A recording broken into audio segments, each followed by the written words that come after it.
Hey there, boys and girls. Welcome back for real.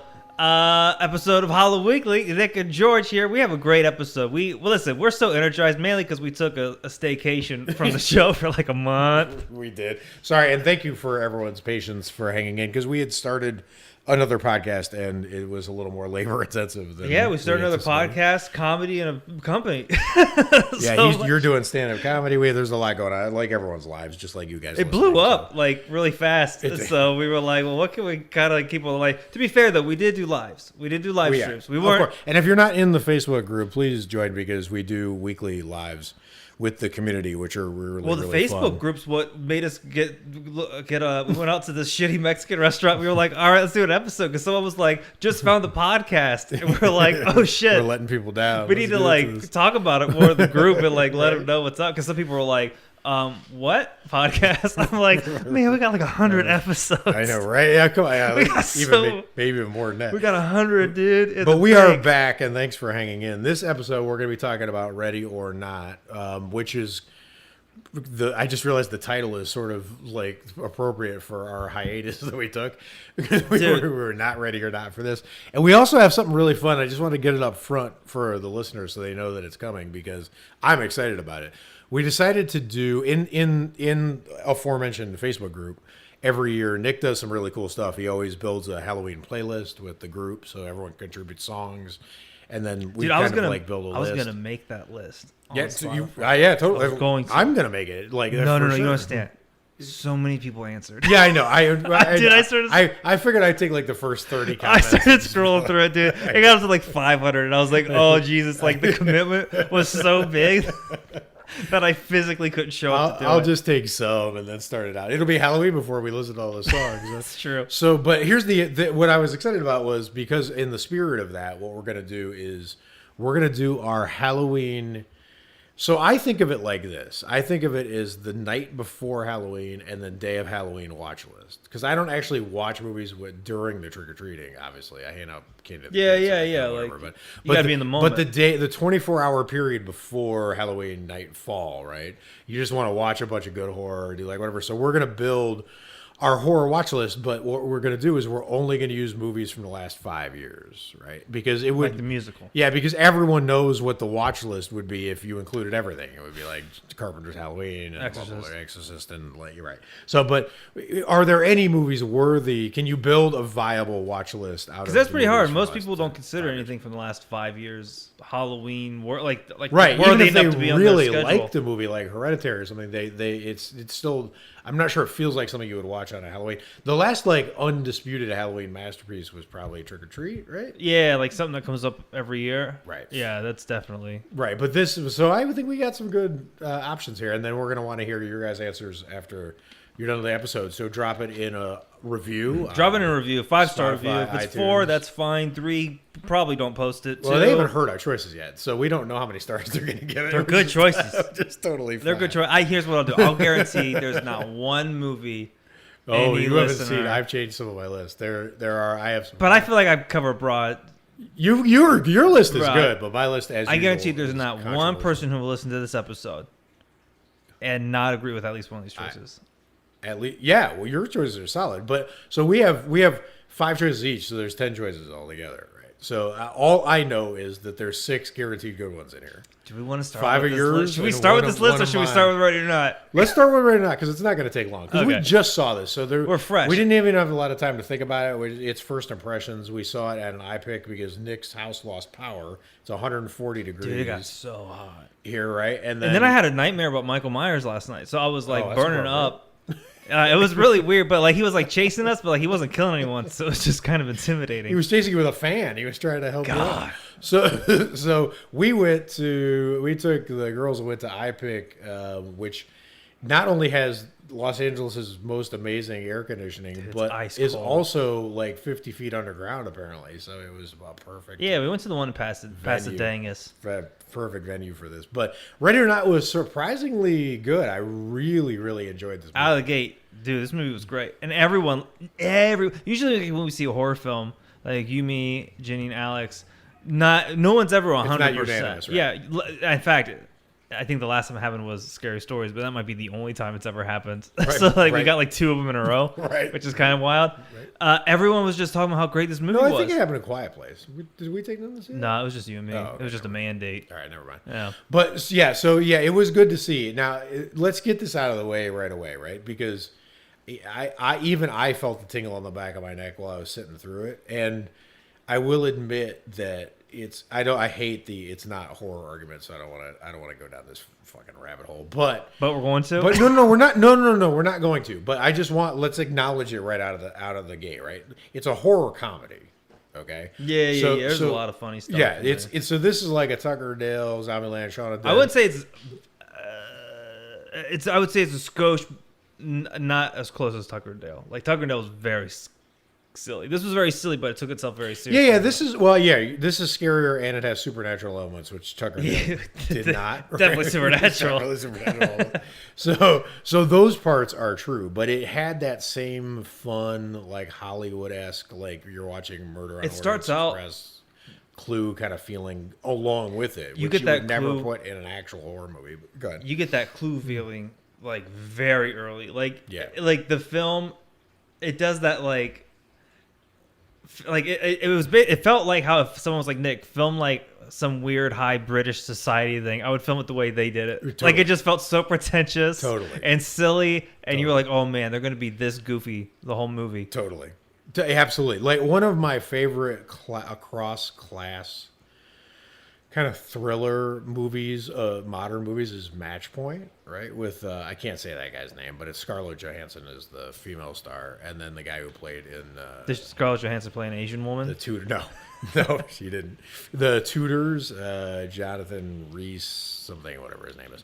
But you'll know as soon as you look it up. But anyway, it felt a lot like that watching this movie, and I was like, wow, this is a really like insightful look into class. Like wasn't expecting that. I was expecting something kind of zanier and like whatever. But there were some pretty good touches. You know what I was expecting at the end of the film? What's that? The Ready or Not by Parker Brothers.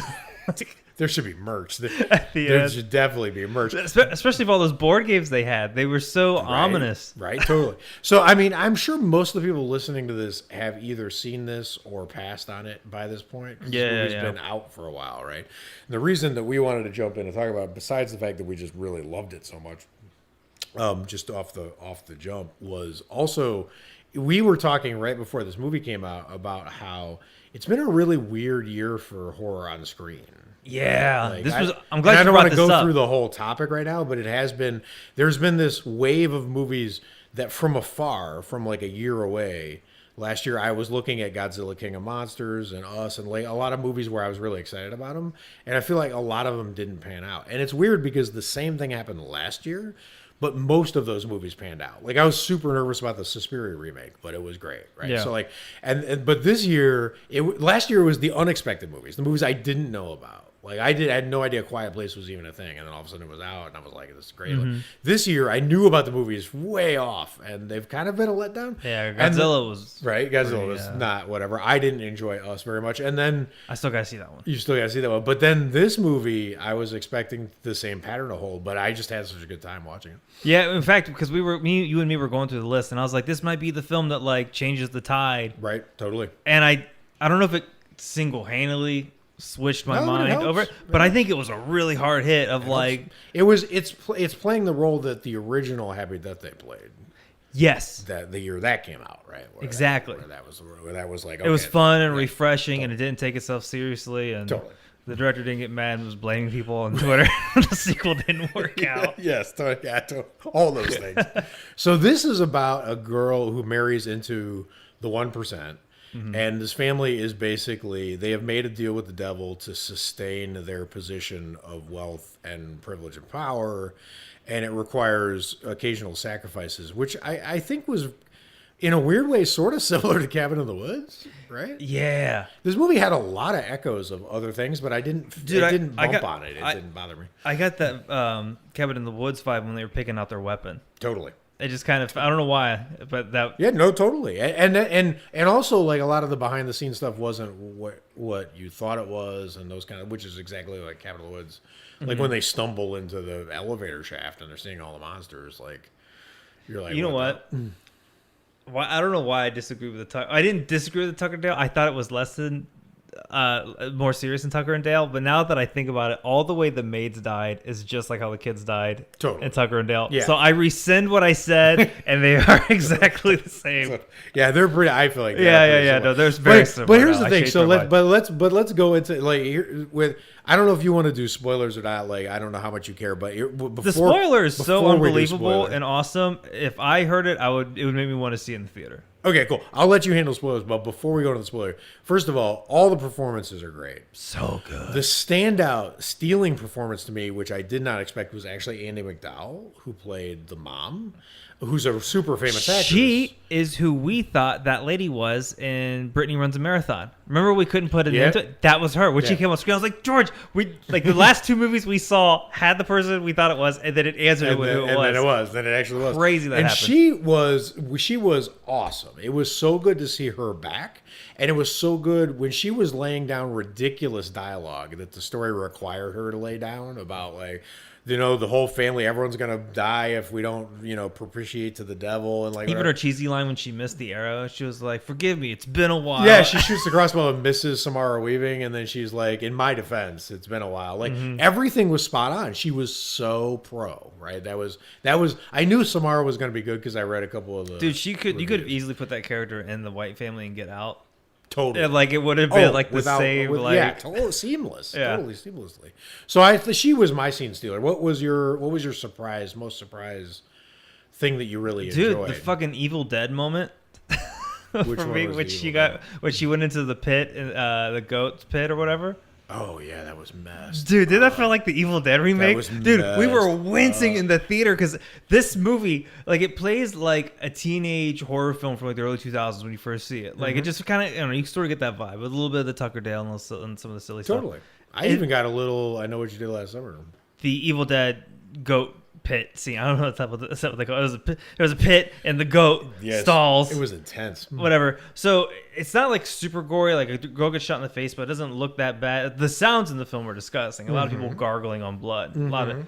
But nothing like extremely, extremely gory until she's in this pit and this little boy shoots her in the hand. And there's a big hole in her hand. Stigmata. She gives him, you know, the right there, Fred. Then she falls back into a pit of corpses. Yes. And so she's covered in blood. She's got a big ass hole in her hand. Yes. And it's like, it sort of gave me the end of the Shining vibe.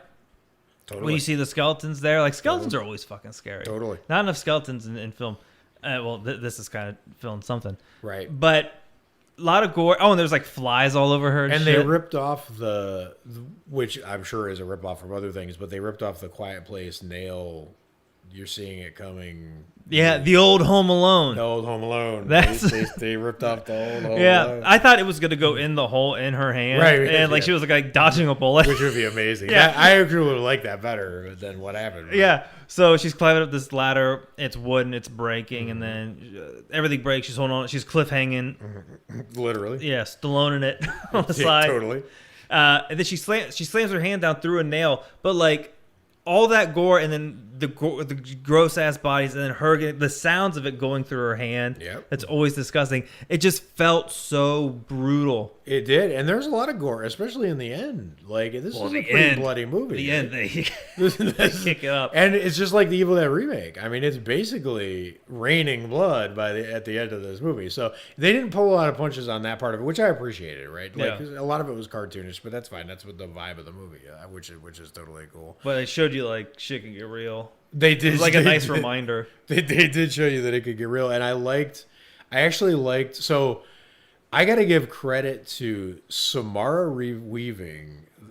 Her scream, her like at the end. Oh, dude, was uncomfortable. It made me uncomfortable. We have a new scream. It was like she was like staccato scream. Yeah, it made me want to like go save her or something, like, or shut her the hell up. It was disturbing. Her scream is disturbing. That is probably. I'm gonna say, you know what? We gotta go on the record right now saying it. That's gonna be one of the most iconic horror movie screams. Well, yeah. I mean, ever. It's pretty intense. And so yeah, that for that, I gotta give her props. Dude, my for that. throat hurts thinking about it. She was screaming so right. hard. It was like I've never heard a scream quite like that. What do you do? Because it was directed by two dudes, I think, or like a duo. Yeah. What do you say to an actor to get them to do that? I don't know, man. Like, but, what the fuck do you tell them? Right, I don't know.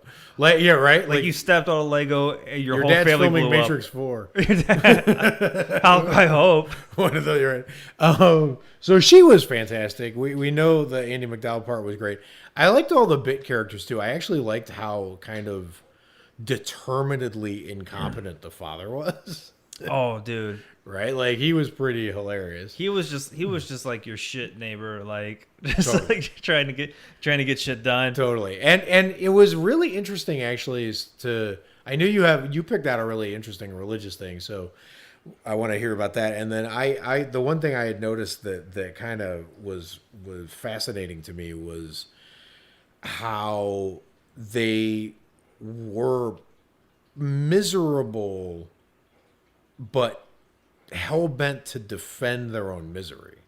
Like all the wealthy people were pretty miserable because the terms of maintaining the wealth are so soul-killing that it was hard for them to enjoy it. You could tell they were all there wasn't a healthy relationship in the bunch. There wasn't a single healthy relationship in the bunch, right? No. Like all of them, whether it's the two brothers, whether it was the dad to the sons, whether it was the mom to, they were all pretty. Sons to the wife, because the what's his Adam Brody's character, his wife, they hate each fucking other hate at this each point, other. even though they didn't at the beginning. So it's a pretty rough, like whatever thing. So to watch people fighting so hard so they could just make it to another miserable fucking day is just weird, but it's also a testament to how addictive that lifestyle is. And I thought that was kind of cool that they showed that. And it was a weird subversive move to get rid of all the help first, right? Because these people are helpless without their help.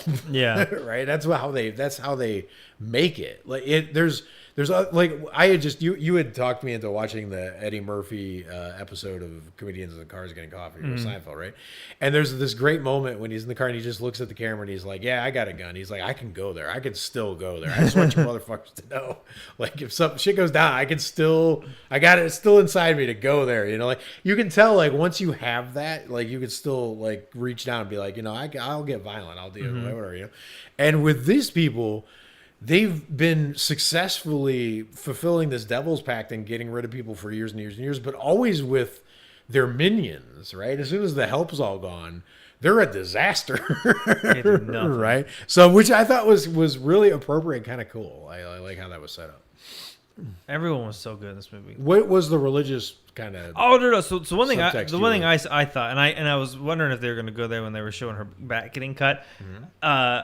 To me, it almost kind of looked like she had like wings cut off in the back. Totally. Because there's every fucking. Well, she has wounds in her palms of her hands, so we know. She was the only one wearing all white, looking like a little angel. Right. And no, I just thought like they did like some, because obviously the devil's at the end, so Yes. it makes sense that there's some more religious kind of stuff that they shot. Totally. But I thought like the cut.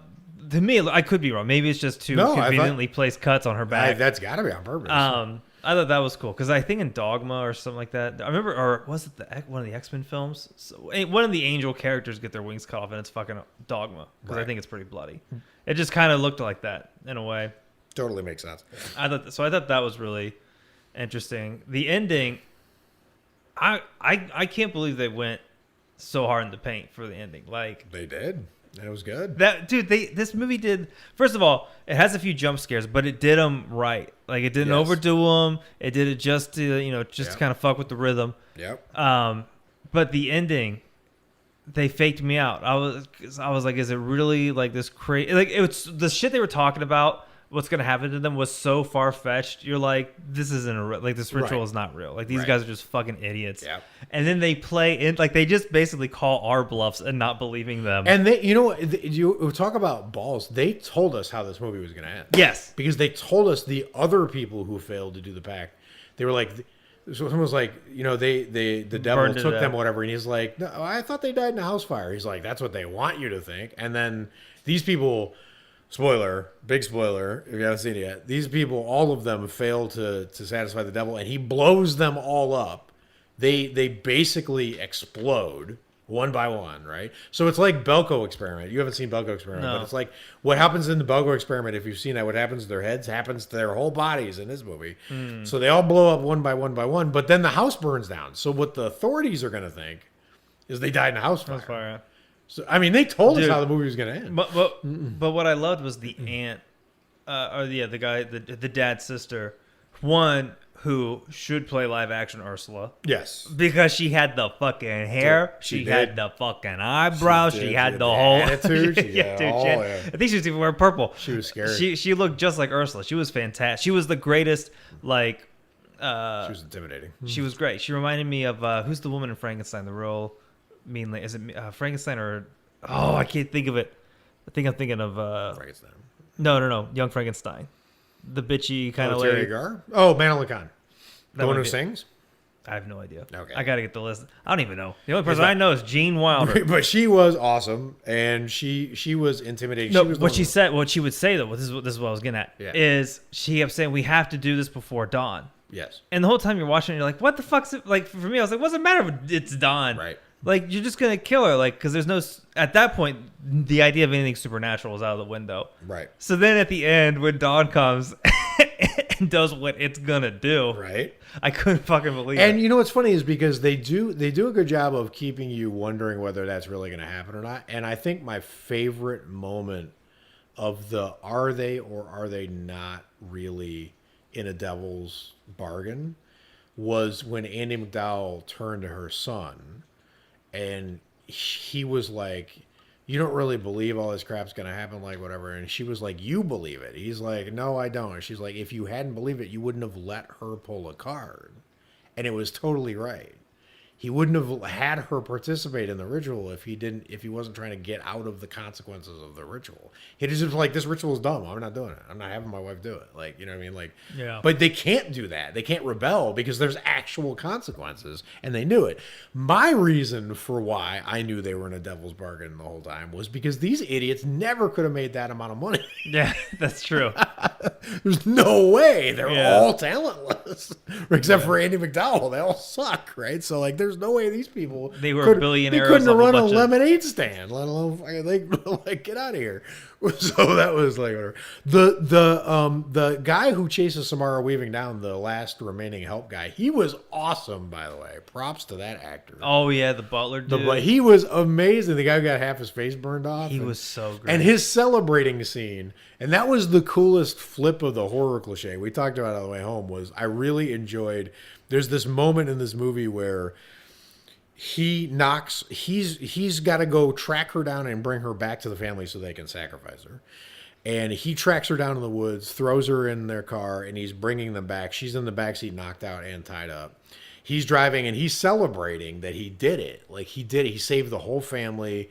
He's the only he survived this girl who's taking them all out. He's so excited, and he's been so kind of like exuberant the whole movie. Like, he's playing music and eating in the kitchen. He's singing to himself, like whatever. And he cranks up the classical music and he's celebrating. And they're watching him through, what is that camera like they're FaceTime or watching? FaceTime, something, right? yeah. So he had his phone propped up, right? So they're the whole family is watching. They're in their mansion watching him bring this victim back so they can kill her and be straight with the devil. And they see her wake up in the back of the car, and he can't see it while he's driving because she's behind him. And it's in any other horror movie, when you get in a car, the thing in the back seat is the bad guy. It's the villain. It's the monster, right? That's what's in the back seat, not the hero. And the hero got up, but it was all the horror beats. Everyone watching is like, no, turn around, look behind you. You can't hear, turn the music down, you idiot. Like, they're all shouting at him, like, look behind you. And she looks bad. So, like, she looks, like, mean now, right? So it was like the horror beats, but flipped, where it was the hero in the backseat. I thought that was really, really slick. She kind of reminded me of the Bride and Kill Bill.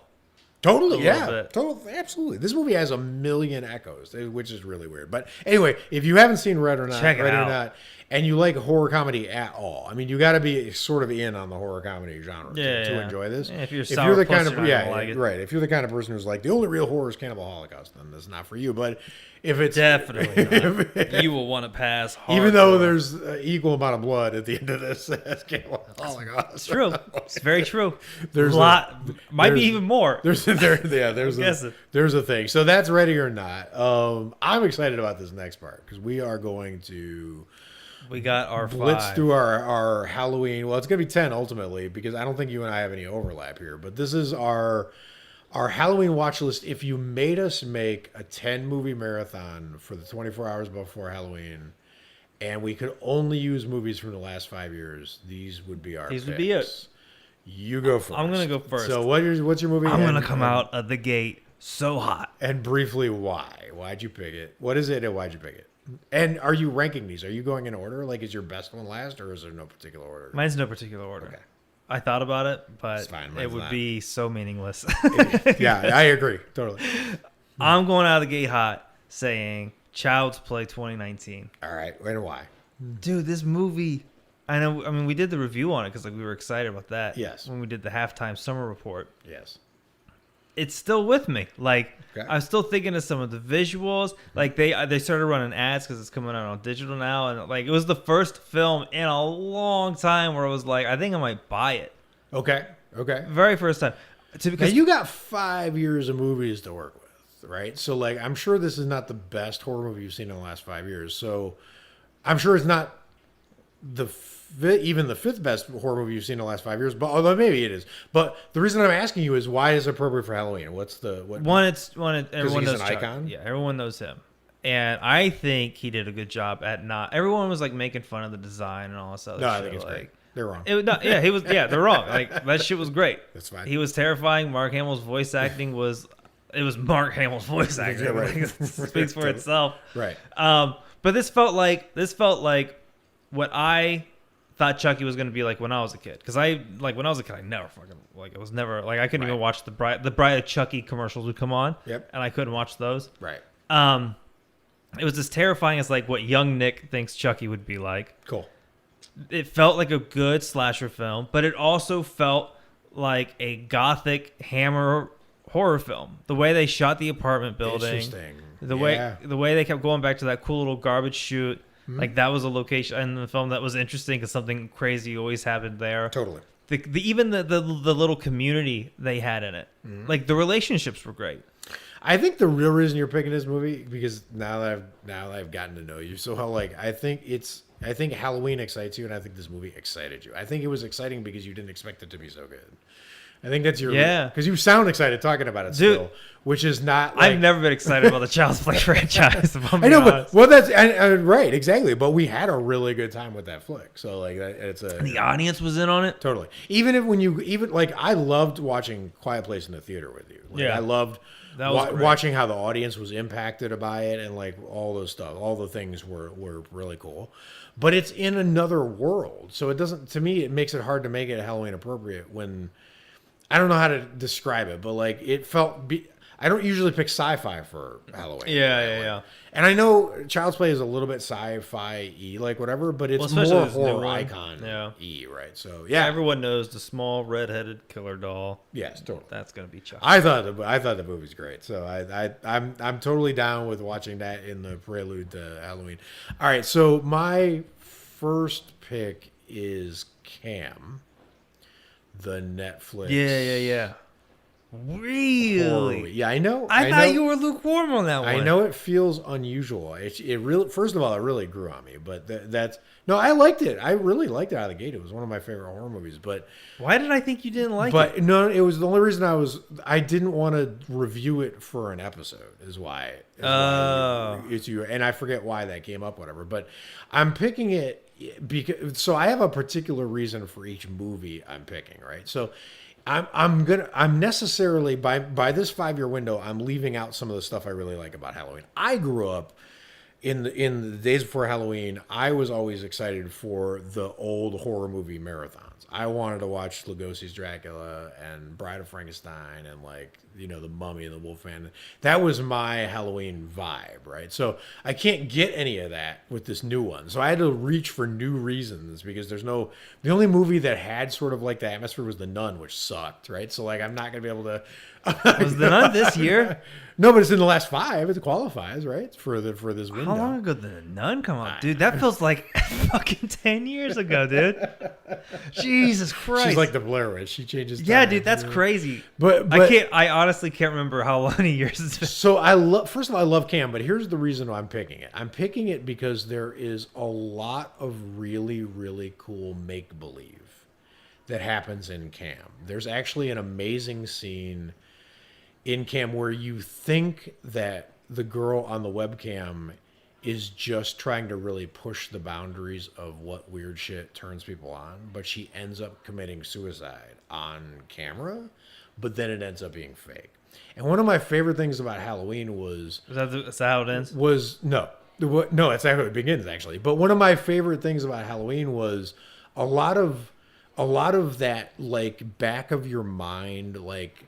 Is that person really crazy? Like, that costume's too good. Like, you know, just the idea of that urban myth of when someone's walking around and they've got like a bloody scythe or whatever, but it's real and everyone else is in costume, but it's real, right?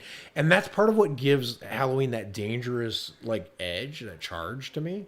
And Cam had a lot of that because a lot of what you're watching in Cam is... We're doing this for the people who are watching. We want to convince them it's real, but it's not, right? I mean, that's the whole premise of friggin' porn, right? So, so that it had a lot of that, and I felt like it sort of was a really interesting take on that, on what's real, what's not thing that I love about Halloween. So it's by coincidence. There's nothing about Halloween in Cam. It's the only way it lines up is there's more that meets the eye kind of vibe to it, but it's an excellent horror movie. It's to me, it's really, really enjoyable. It has layers. It has great performances, and I think it's really sinister. So I would, another good movie. Yeah, totally. So I'd have a lot of fun watching. I don't have a lot more to say about Cam because it's my 5th choice. So I said it was in order, but this is the one that backed in. This is the one that just made it. Yeah. But that's that. All right, what you got? We each got one out. I want to call a quick timeout on a previous discussion, real quick. Okay. We talked about how this year's not adding up. We did see that Doctor Sleep trailer in the theater. We did see the Doctor Sleep trailer. What do you feel about that, real quick? I hated it. Moving on. We're going back to that. No, I don't mind talking about that. I hated it. Every good shot in the Doctor Sleep trailer was from the actual Shining or a recreation of the actual Shining, and everything that was new in that trailer that wasn't from Kubrick's Shining looked like dog shit to me. Even the dead girl? All of it looked like dog shit to me. But here's the thing. So I'm just going to be honest here. I love The Shining. It's one of my favorite. I didn't mean to bring this up. No. I love The Shining. It's one of my favorite. I'm getting a serving of my feelings hurt. No. I love The Shining. It's one of my favorite horror novels. I did not like Doctor Sleep. Right. So we already. Okay. So you start off on that. Right, we have that going already. Right. I'm totally in to give it a chance, though. I because trailers are super deceptive and marketing is really deceptive, and I felt they were really fanboying like the Shining. The Shining. So like that could be an opportunity, right? And that could be a marketing decision, right? I mean, it's Mike Flanagan. I'm expecting it to be really good. I just didn't like the trailer, but it's fine. What did you think of the trailer? Did you dig it? Were you stoked? Oh, I dig it. Mainly because the music choice is great. The way that music builds up. The music was good. And then that every now and then. That was, I mean. I thought it was a good cut trailer. I enjoyed it. I mean, I'm sure it was cut good. Like, if I didn't know what The Shining was, I'm sure I would have watched that and been like, oh, I'm super excited for it. But as we know, like, Stanley Kubrick is one of my favorite humans who ever lived. So, like, The Shining is something You got Flanagan and Obi-Wan. Yes. So, that's a good combo. Yes. Has he had an actor like that big in his films? I don't think so. Because Ewan McGregor's a big actor. Yeah, I don't think so. But and he's a perfect choice for it. Like believe me, I'm ready for that movie to be good. I was watching the trailer and I was like, every time they would flip to Rose the Hat or like some other new character that's been introduced, even when he was like, you know, I've met other people and they shine, and then it flipped to this random collection of people we don't know. Like, I don't know. I just didn't. I was like, not interesting. All right. But that's fine. It's No, I just wanted to get a feel for it. Okay, Totally. so we'll still see it. Here's the thing though, because and I might be biased because I just saw. So my favorite marketing trailer for a horror movie, if you're considering this horror, I do, of the last 5 years, since that's our window for our current discussion, is The Witch. I loved the marketing for The Witch. I loved the peekaboo scare thing. That was good. I loved the atmosphere of the poster. All that stuff was amazing to me, right?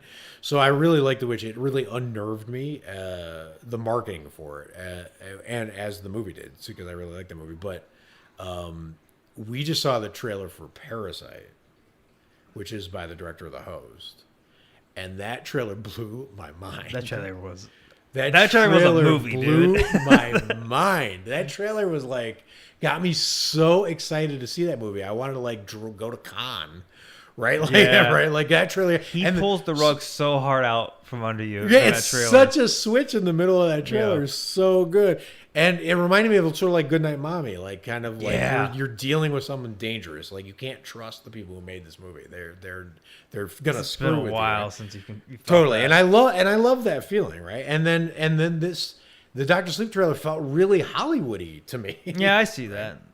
But the Shining franchise has a tradition of this. Like The Shining, when it came out, was pretty hated by horror fans, and now of course is legendary or like whatever. But who knows? I might have been the same idiot who would seen the Shining trailer in 80 or 79, whenever that came out, whenever they were releasing trailers then, and been like, that looks terrible. Yeah. Right? Who knows? I'm ready to be surprised. All right, well. But that's that. All right, so what's your next choice on your Easy. Halloween? I'm keeping it 2019, Wow. my dude. I think there's a lot of classics this year. Okay. It might not be as good film to film from previous years, but I think there's more Halloween up-and-comings in this year. Okay. I'm going Scary Stories to Tell in the Dark. That is a perfect choice. Dude, that atmosphere at the beginning of that movie. You could double feature Scary Stories to Tell in the Dark and Trick or Treat, and it makes perfect sense. Totally. And harmony. Completely. They both have that beautiful fall feel. They got a lot of different scary and they creatures. both are like folklore-y, legendy, like whatever thing. And a kid could watch both those movies theoretically because they're not super hardcore, but they also have legitimate scares in them. So. Yeah, I think a kid could watch Trick or Treat. But if you stepped into the first 5 minutes of Scary Stories, like you feel like you lived in Halloween. Yeah, I mean the first part of the film takes place on Halloween night. It's friggin' Harold and leaves and all that, like dude, and the way Harold moved.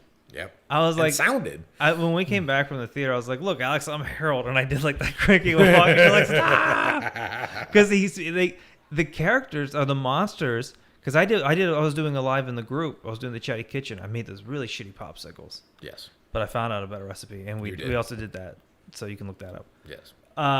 Someone in the comments, I forget who it is, sorry, was like, the monsters in it are really, really good. Mm-hmm. And I would put these monsters as being as badass as the ones from Monster Squad. Agreed. Each monster in this movie felt so... They're scarier than the Monster Squad. They're definitely scarier. Obviously. They're not as cool because you're not dragging the game. Right. But they're pretty goddamn scary, dude. Mm-hmm. Like the one with the toe when she pulls him under the bed and screams in his face. That was scary. Alex, almost everyone in the theater hated that big bag of skin. The freaky lady in the hallway. Dude, everyone in the theater... Terrifying. The theater felt so claustrophobic during that scene. And Harold was... I expected him to be scarier because he even scared me as an illustration. Even though I didn't read the books as a kid, or I still haven't read the books. But as an illustration, for some reason, it's a little more evocative. But for what he lacked, because he looked a little... I don't know, dingy maybe? I don't know how to put it. I didn't expect him to look like he had a really hard day. Yeah, he did. Hard day, Harold. That's how he looked, right? Yeah. Which I didn't expect. I just expected him to look, monstrous and intimidating. But that isn't even realistic for scarecrows, so it makes sense that this is how he actually looks, right? And because if he looked like a psycho killer monster thing, they wouldn't be beating him with a bat every day. They're like, ooh, right? Take the long way. Right? He has to look sort of like Sad Sack, right? So like I got that. That part was kind of cool to me. But what he lacked in the visual, he made up for in how they filmed his getting off the post and disappearing, and then the sounds, and then the cornfield, just crazy good. That was really good. That whole movie was great, and it's the one movie that I think we left that they opened up for sequels. I mean, it's Yes. rare that a horror movie doesn't do that. Yep. Where we were all kind of like, you can't wait for the next one. Like, how often horror fans like, oh, I can't wait for that sequel because we just love those. And then and then as soon as you say it, you got to wait 5 years for the Yeah, sequel. and you had that cool cover Lana Del Rey did of Season of the Witch. Mm-hmm. Oh, that was amazing. Was that a cover? Or or was that original? No, well, they did both. I heard there was a cover and an original in there, and I thought they were amazing, absolutely amazing. They were good. That movie was really inspiring for Halloween. That's it. You've sold me. Great choice, and I'm dressing up as Richard Nixon for Halloween. All right, so that's your choice for. That's a your bold choice. Second movie. My second choice for this. I'm just gonna get this out of the way now. Get this monkey off my back now. Halloween 2018. I'm telling you. I know that's a somewhat divisive movie in the horror community. I know it got all the shit when it first came out. Because this is a list where you wouldn't have the original, the one we're correct. Well, you can't, right? I would obviously if I could, but I can't. So you're gonna take off the glove and slap him. Yeah, I'm gonna. Well, so this is, first of all, it's sentimental to me because Carpenter's Halloween is my Halloween. Like that and the Universal classics are the only movies that I never, as a kid, I never let a year pass without seeing those. Right? Yeah. Like I wanted to see other movies, but no matter what I had to do, those movies I saw.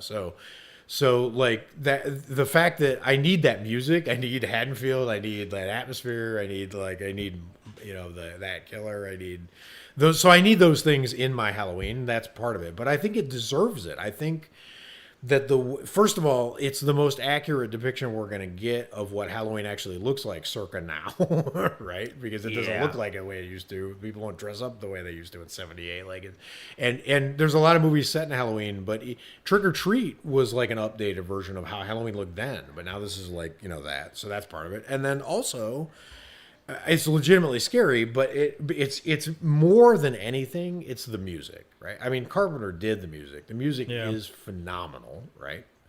And I felt really jazzed, like when that's a movie where if I wouldn't be heartbroken if it came on, the first credits happen. That resurrected pumpkin rose back from the dead.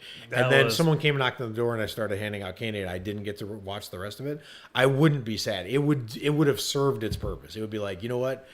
It'd be like my dad teaching me swimming. It's like, it would be like, you know what? Halloween's here now. Go, like, go enjoy Halloween. So like, I just need that. I didn't even have to watch all of it. I just need some of that movie in my life. But I also need, because one of the things, my particular reason, obviously I don't need a reach reason for Halloween. Like I don't need a side reason for it. But my secret side reason for it is I feel like one of the things I appreciate as a horror nut about Halloween, about the season and the holiday, is that it's the time where people start to recognize that horror fans, people who are into horror, they have a jump on normies in crisis situations, because we've thought through what happens during a home invasion, what happens during like a whatever thing, right? Like when you go trick-or-treating, like one of the things I like about the Halloween is that there's people who, like when I was a kid, you go trick-or-treating and everyone would be daring each other. Let's go do this, let's go do that, let's go do something insane that you shouldn't be doing, right? And there was always the one person in the group who was like, nah, we shouldn't do that. It's not where. And in Halloween 2018, you get that little kid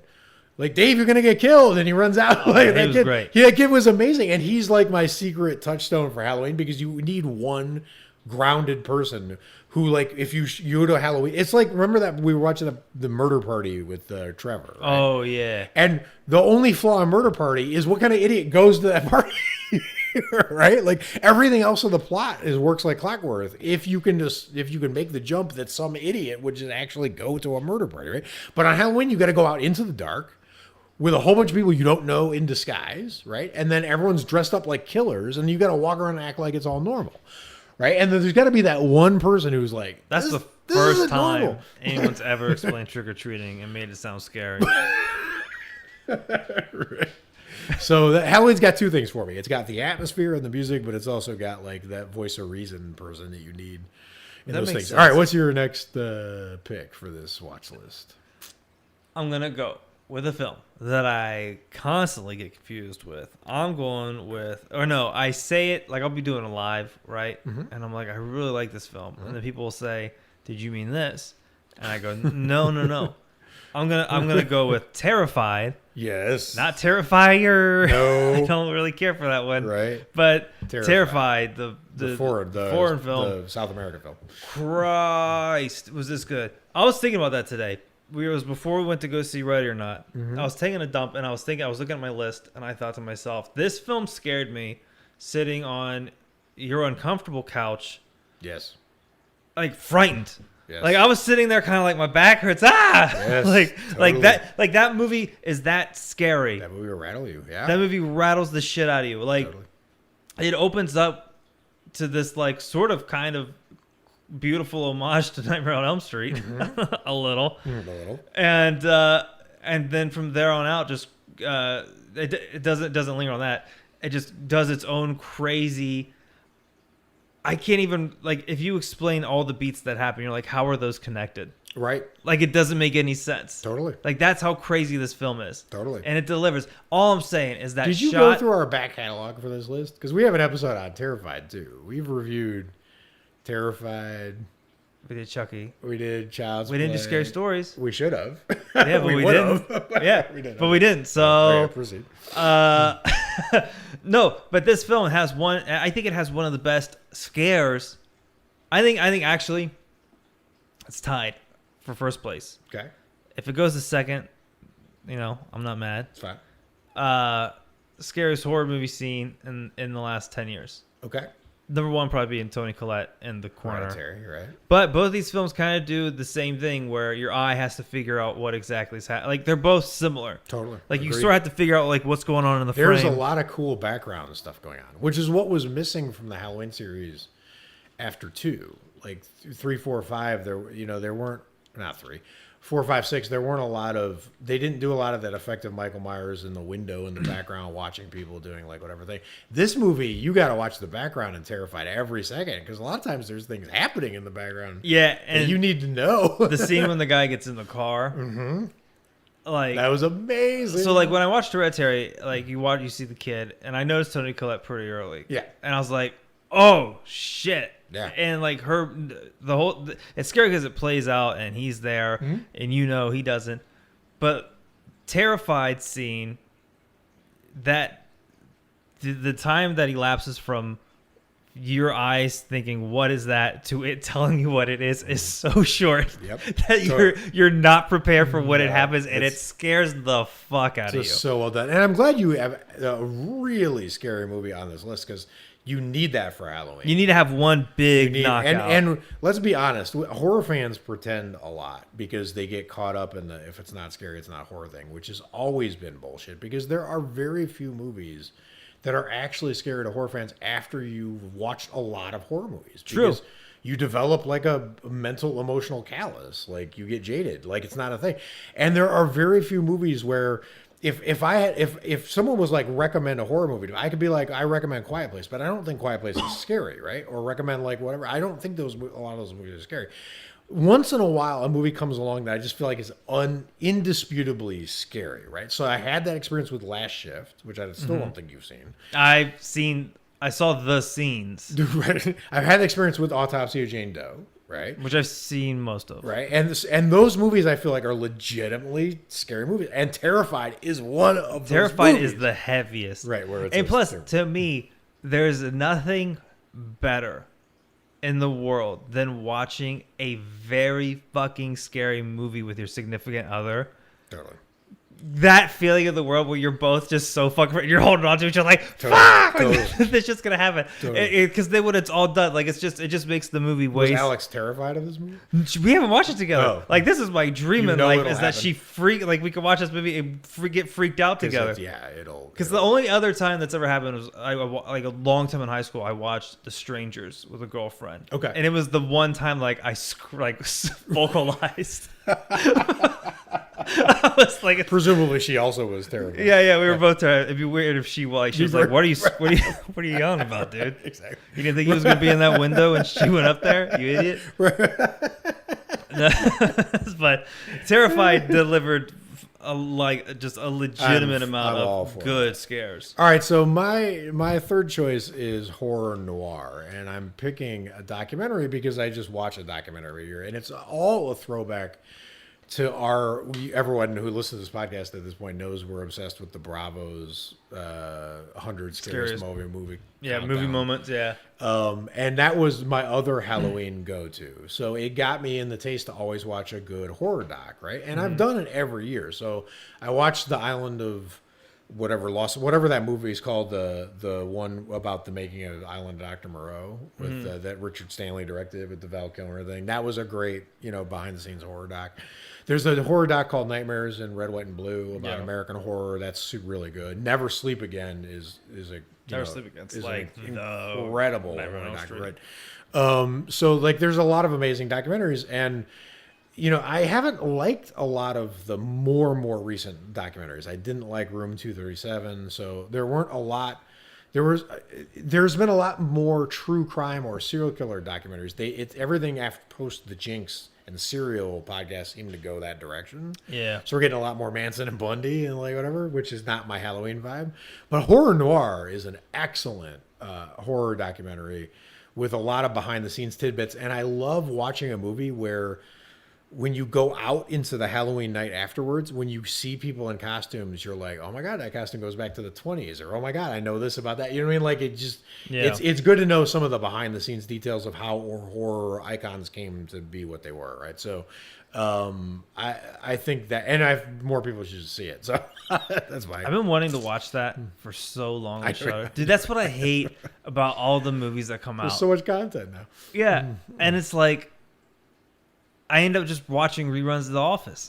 Right. And a lot of it is a commitment, right? Like I remember last year when everyone was all excited about the Eli Roth horror doc thing that was dropping.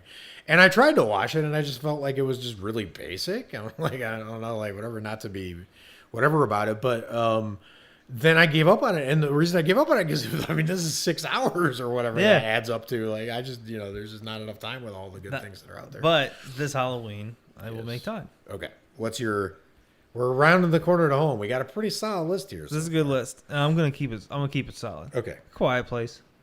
You picked a Quiet Place? Yeah, I went with a Quiet Place. Good job. I was thinking that because of the leaves and the autumn and the thing, but good. Listen. Yes. We gotta have a good creature feature. Yes. You're right. We do need a creature. I mean, Scary Stories. It has creatures in it. But I want monsters. I mean, that's what I want. Yeah. I want a monster movie. I want this weird alien creature monster thing. That was a great design, monster design. And it's a solid movie. I really liked it. People are gonna argue, why didn't they live near the waterfall or like all this other stuff. I know you were team waterfall.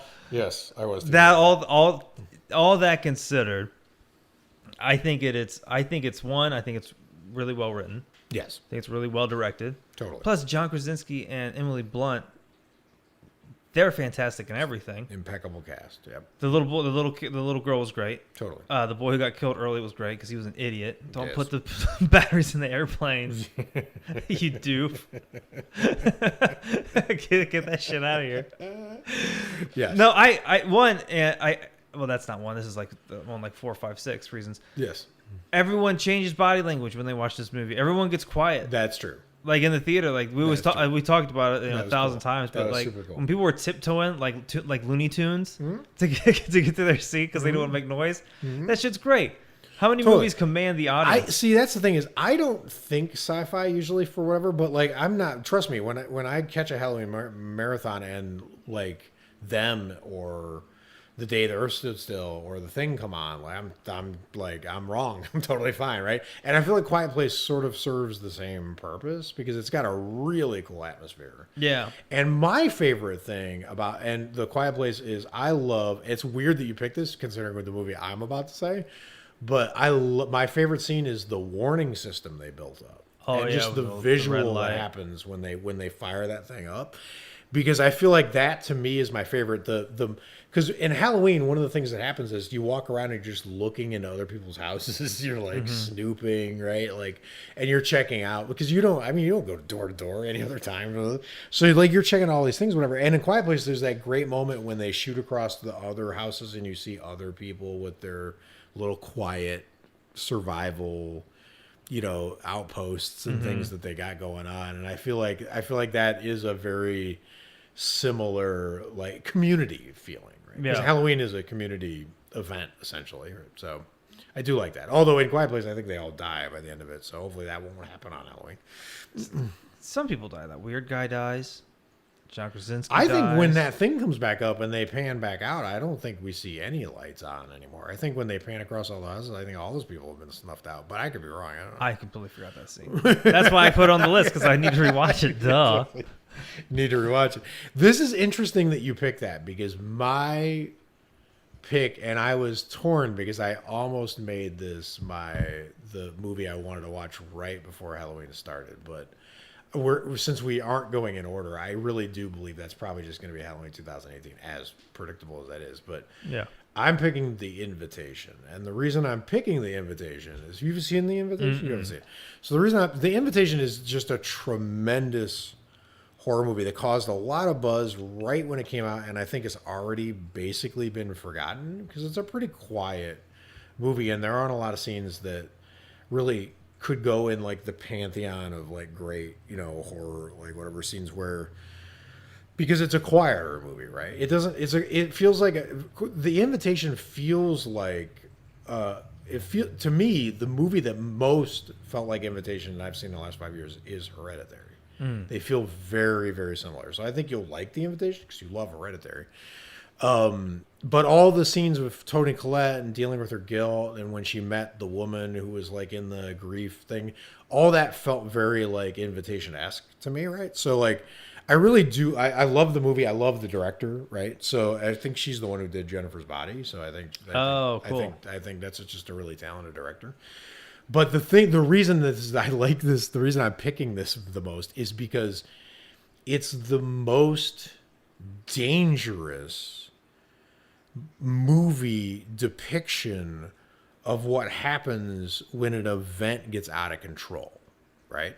So there's a lot of like, we just recently were, in the Criterion podcast, we were talking about Tarantino's latest movie and how cool it was that he kind of captured like the dread in your pit of your stomach, knowing how the night the Manson murders are going to go down, the first set of Manson murders are going to go down, like that it's just hanging there the whole movie, just waiting to like, you're like, you just don't want to get there, but you want to get there, but you don't want to get there, right? So like, that has that sort of vibe. But the reason I'm bringing it up is there's a lot of talk about what ended the 60s, right? Like, what's the one event that ended the 60s? And in a lot of the reading I've done, the two picks that most people pick are, they pick Altamont, which is where, when the Rolling Stones concert, where people got killed because they just devolved, it turned into chaos. Security lost control. The security was the Hells Angels. So when you hire a biker gang to be your security, like, that's not going to work out that well. So like, the whole concert just devolved and people were getting killed, trampled, like it was just chaos. And it really was a punch in the gut to the 60s, because just concert is what the whole decade was built on. It's kind of like that music festival like vibe, whatever. And the other thing is the Manson murders, right? It felt like the end of the 60s, right? So things can get brought to an end when an event gets out of hand, it gets out of control. So The Invitation, this is a big spoiler. So if you have not seen The Invitation and you care about spoilers, turn away. Pretend it's a quiet place. You can't hear this. Okay, so this at the end of The Invitation, it turns out there's a cult that has decided to commemorate this moment, this day, with just mass murders across the city or even the nation. You don't know, right? And the way you signify that you're in the cult and that you're doing the murder. So imagine a Manson family, but every 4 houses. Right? So that's how The Invitation ends, is everyone starts to become a cult murderer, serial killer, like whatever. They've joined this murder cult, right? And the way you signify it in The Invitation is you hang a red lamp outside your door, right? So it looks really festive. It looks cool. It looks like someone decorated really cool for Halloween. And then the camera pans back and you just hear sirens, and then you hear gunshots, and you hear people screaming, and you hear stabbing, and you just see red lights going on. every fifth house, like another red light, another red light, another red Dude, I light. would swap lights with my neighbor. And it just pans out, and you just realize that the entire community is devolving. Los Angeles is turning into like battle royale, right? Like it's just a murder zone. And it's just such a cool feeling with that whole thing. And one of the scariest things in horror to me is like the house looks innocent. Like Amityville was the dream house, right? It's a scary house to us, but it was their dream house. It was we have the American dream. We have square footage and a huge backyard and a place for our kids to go to school. And like, it's the dream house. And behind the scenes, it's a shit show, right? And that's what I feel like Halloween also represents, right? Like it looks, it's the inverse of it. You know, everyone is normal inside, but they look scary outside, right? And I feel like The Invitation sort of captured that for me. It's like, if you pan back on a Halloween, one of my favorite things about holidays in LA, like 4th of July, is going to the top of Mulholland and just looking at the whole city and watching fireworks going off everywhere, because the city's beautiful, right? Like at night from that vantage point. And if you could just pull up like drone camera style on Halloween, you would just see all these cool, scary costumes and all these cool decorations, and just the community kind of doing like its scary thing, right? And that's how The Invitation ends. So that's my pick for the fourth one. All right, what's your final list pick? I don't know if the world's ready for this. Because I know my Face ID is not. Oh, duh. Okay. Hit us. We're ending strong. Good. Well, technically, one before last, because you're giving your line right after this. But I'm going to end it as strong as I can. You might be able to. I'm not ending it stronger than you. I already can tell you. You might, but you might. I'm not. You might. I know my last pick. I'm not. All right. There's probably 8 people in the world who've seen the movie that I picked. I'll judge that. Okay, go ahead. I'm going to end it with The Wailing. Oh, you are ending so strong. I love that movie. Ending strong. Love that It's movie. a time commitment. Yes. You've waited all year long. You should have set an appropriate amount of time for this film. Totally. I think I was just naming my scariest moments, and I completely just disregarded this film I had on my list. The Wailing is definitely up there. That ending, Yes.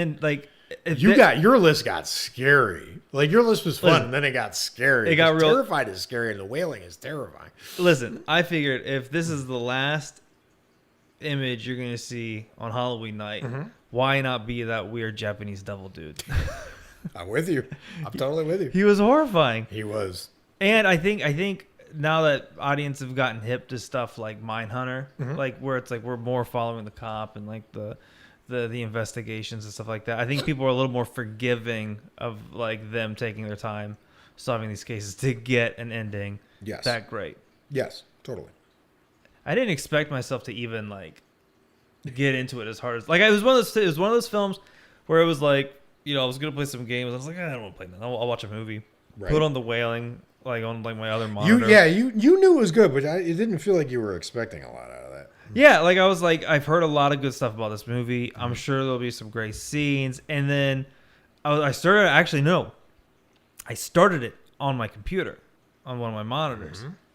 Then I had to stop so I could go watch it on the big screen so I could take in like the ending. Because I was like, nice. Yeah, I love that. There was I forget. I think it was when there was one point in time where they were talking to the girl. This girl's like sitting in front of the house, and she's sitting down there, and they're talking. It was just them talking, and I remember being like, "Oh, this is gonna get really good, really, really fast for the rest of the movie." Yep. And my gut was 100% right. Totally. It's hard for me. Imagine to that behind the scenes while you're handing out candy, just hearing The Wailing, just like it's a terrifying. I know you need subtitles for this movie, but like. I don't know. That movie really impacted me, so like that's a great choice for. Even the way they talk sounds so grim. Totally. Like nobody's like really enthusiastic in that movie, and it just feels the whole movie just has this like dread, like it's just pulling you apart real slow. How many foreign films are on your list? I think just the 2. Just the 2, okay. Yeah, because it was just. Well, that's. Terrified and The Wailing, yeah. So let me ask you a quick question before I give mine. Why not Hereditary? Yeah, everyone's seen it. So So it's, if it wasn't for a podcast, if you're just making a list for yourself, you would watch Hereditary. No, I probably wouldn't You probably because it scares me too much. Okay, fair enough. I can't handle it, dude. I can't go through it. I was wondering if that was the answer. I was wondering if it was just that it's distracting because it's too unnerving. Dude, it's too scary. Like if I watch it, dude, I'm gonna be like looking in the corner from like dead relatives. Because this is why I'm not putting The Witch on here. The Witch is probably my favorite horror movie of the last few years or so, and I didn't pick it for a very similar reason. One is we've talked about it. I'm so sick of talking about it that I don't want to talk about it anymore. But it's also the fact that it requires a commitment. It's not something to have on in the background or go walk away from or like, so yeah, I'm with you. Yeah. Hereditary feels the same. And Midsummer would never work because that's like it's the opposite atmosphere. Yeah, it wouldn't work. Wouldn't be anywhere. All right, so that's a really strong choice. It's weird that you said that because my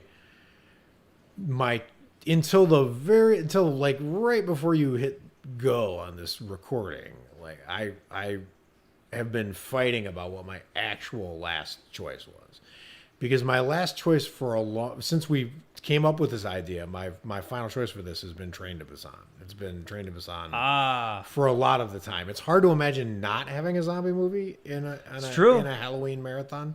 It's a great film. It's super fun, right? And it's foreign, so like it's with The Wailing, I feel like that was a kind of an appropriate thing or whatever. But I can't do Train to Busan over the other movie I'm picking, and I'm picking this movie. And this is watch list. Keep in mind, this is for us. Did you fake me out just now? Yeah, I did. It's not Train to Busan. This is for me, right? So don't get mad at me because no one else is going to enjoy this part of the watch list.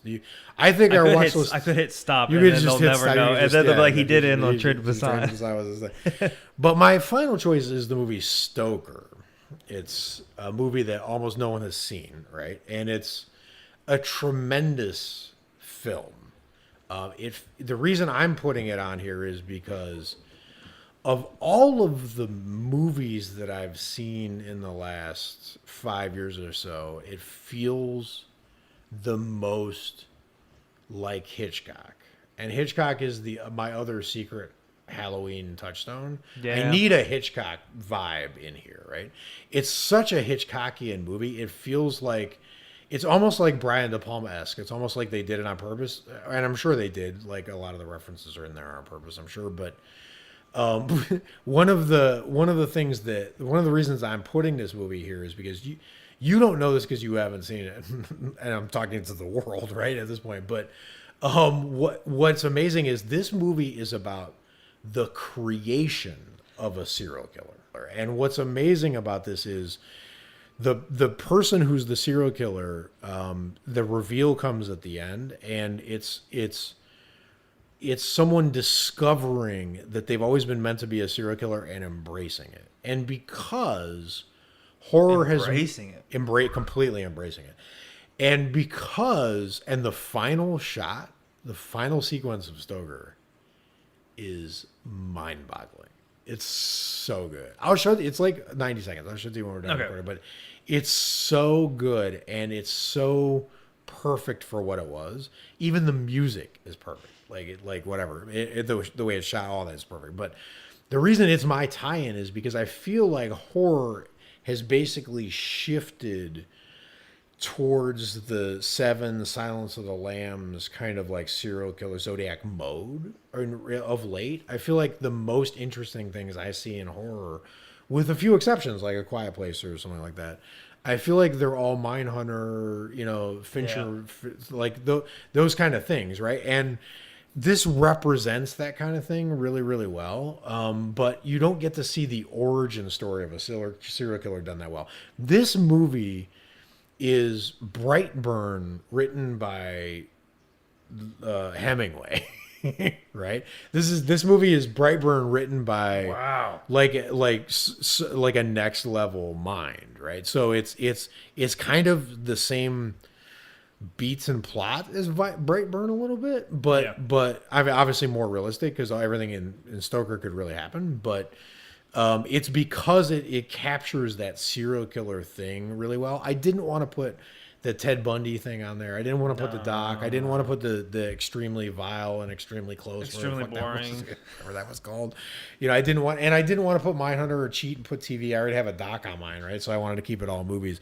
And this is my way to go. And it sounds like I'm apologizing for it. It's only because it's so obscure, but I'm not apologizing for the movie. The movie is tremendous. So but I would be so ready to roll out into a Halloween night watching your picks and mine on this list. I would feel like that's a success. So I'm going to try this year. I'm going to forego all of my. The only thing I'll catch the horror as it comes on, or like Shudder does live. Yeah. Like I'll catch Joe Bob if he comes back. I'll whatever he's showing, I'm watching. So I hope he has a Halloween. Right. So I'm all in for all that stuff. But when I actually marathon it out, I'm going to do these 10 choices. Then we'll do a follow-up episode after Halloween. And just do we'll do a follow-up segment and just be like, this is how it worked out. See if this list really worked, and then we can tweak it for following years and do whatever. I'm really interested to know what their lists are. If you had to make a Halloween list, what would be? We're going to post it in the Facebook group and then and off the page and Instagram as well. So like we'll get some answers from the community. But if you're listening, you tell us yours. I want to know if you had to assemble it out of a 5-year thing, what would you watch? Ready or Not is a strong contender. Actually, dude, you could easily throw that in because there's no how horror is the whole satanic like devil's bargain. Like we don't have any of that in our. Well, we got the wailing. We got some devils. Well, yeah, never mind. You're right. You're totally. It's foreign, so I didn't think of. I was thinking. But we don't have Do we have teen slashers? Well, it's not a teen slasher, but it's a slasher. Yeah, we don't. It's slasher-esque, and we don't have a slasher, so that. Yeah, that makes. There we go. That makes. I would put it there. Sense. So and I'm gonna watch the ones we picked, and then we'll see what we swap in and swap out, like whatever. But that was fun. I'm kind of. I really liked it. And you know what you could do? You could go to iTunes. You could put a 5-star review, and then you can type in what 5 films. That would be nice. There you go. And then you could copy that, because then all you do is just copy. That's a guarantee. And you can copy it, go to the group, and then hit paste, and then you can do double duty. But that's a guaranteed shout out on our next episode. That's a guaranteed shout out, hands down. But now we gotta look for it. I look for it. Trust I can me, never find it. I always look all over the place. Trust me, I'm on it. So there you go. We're back. All right, beautiful. We're back. Thanks for your patience, guys. We will see you next. Stay scary. Watch a bunch of horror movies. Bye.